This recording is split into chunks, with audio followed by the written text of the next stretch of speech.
আসসালামু আলাইকুম, লিপি ইসলাম চ্যানেলে সবাইকে স্বাগতম জানাচ্ছি। আজকে আপনাদের জন্য নিয়ে আসলাম গুঁড়ো দুধ দিয়ে কিভাবে চুলায় মিষ্টি দই পাতানো যায়। এই দইটা একদম পারফেক্ট হয় এবং যাদের দই জমে না বা পারফেক্ট হয় না, এই ভিডিওটা তাদের জন্য। তো ফুল ভিডিওটা দেখতে থাকুন, স্কিপ করবেন না আর আমার সাথেই থাকুন।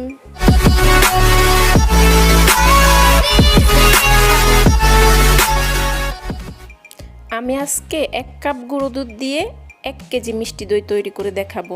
সেজন্য আমি প্রথমেই 1 কাপ টক দই নিয়ে নিয়েছি এবং টক দইটা আমি পানি ঝরে যাওয়ার জন্য একটা স্ট্রেটনারে এভাবে রেখে দিয়েছি। আপনারা এর জন্য মিষ্টি দইও নিতে পারেন, এটা জাস্ট দইয়ের বীজের জন্য।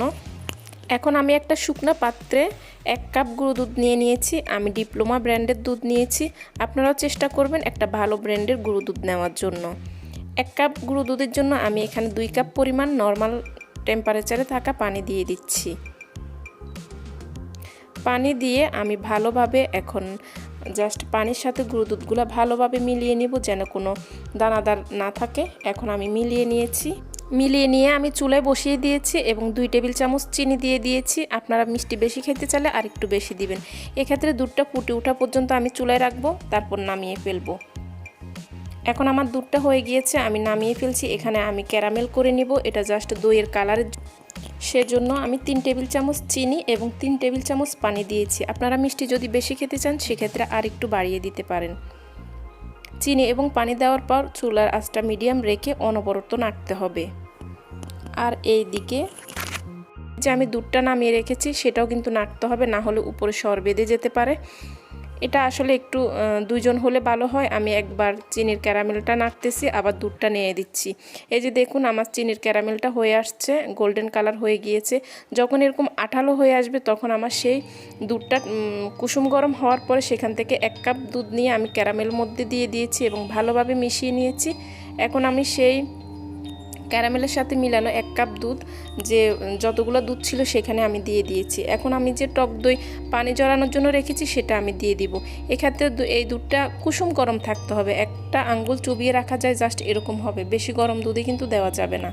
তো টক দইটা দিয়ে আমি আবার ভালোভাবে মিশিয়ে নিচ্ছি। অনেকক্ষণ থেকে আমি প্রায় 10-15 মিনিট থেকে মিশিয়ে নিয়েছি, তাহলে উপরে এরকম ফেনা ধরে যাবে, তাহলে দইটা খুব সুন্দর হয়। তো আমি এরকম একটা মাটির বাটি নিয়ে নিয়েছি, আপনারা যে কোনো বাটিতে বসাতে পারেন। এখন বাটির মধ্যে আমি উপর থেকে জাস্ট দইটা ঢেলে দিয়েছি। তারপর দইটা ডালানো হলে আমি একটা ফয়েল পেপার দিয়ে জাস্ট ঢাকনা দিয়ে দিব। আপনারা ফয়েল পেপার না থাকলে যে কোনো ঢাকনা দিয়ে ঢেকে দিতে পারেন। আমার দইটা রেডি হয়ে গেছে। এখন চুলায় আমি একটা বড় পাতিল বসিয়ে দিয়েছি 5 মিনিট আগে, আর ভিতরে একটা স্ট্রেটনার দিয়ে দিয়েছি।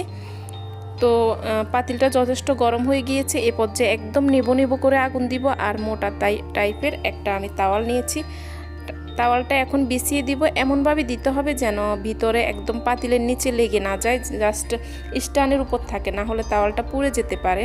তো তাওয়ালের উপর আমি এখন দইয়ের বাটিটা বসিয়ে দিয়ে তাওয়ালটা উপর থেকে ভালোভাবে মুড়িয়ে দিয়েছি। এমনভাবে মুড়িয়ে দিতে হবে যেন ভিতর থেকে বাতাস না বের হয়। আর এখন আমি ঢাকনাটা দিয়ে দিয়েছি এবং ঢাকনায় কোনো ছিদ্র থাকলে এভাবে বন্ধ করে দিবেন। তারপর আমি চুলার আগুন একদম নিবু করে 30 মিনিটের জন্য রেখে দিয়েছি। 30 মিনিট পর ফিরে এসে আপনাদেরকে দেখাচ্ছি। আমি এখন ট্রাই করব আমার দইটা বসছে কিনা, না বসলে আমি আরও কিছুক্ষণের জন্য দিয়ে দিব। আর যদি আপনাদের দইয়ের পরিমাণ আরও কম হয় তাহলে আরও তাড়াতাড়ি হয়ে যাবে, যেহেতু আমারটা আজকে 1 কেজি পরিমাণ দই। দেখুন আমার দইটা কিন্তু বসে গিয়েছে। এই যে এটা উপর থেকে দেখেই কিন্তু বোঝা যায়, আর না বুঝলে একটা টুথপিক দিয়ে আপনারা ট্রাই করে নিতে পারেন। দেখুন দইটা কিন্তু একদম নড়াচড়া করছে না, হয়ে গিয়েছে। এখন আমি নর্মাল ফ্রিজে রেখে দিব আধা ঘন্টার জন্য, তারপর পুরাটা সেট হয়ে যাবে। ফিরে আসলাম আধা ঘন্টা পর।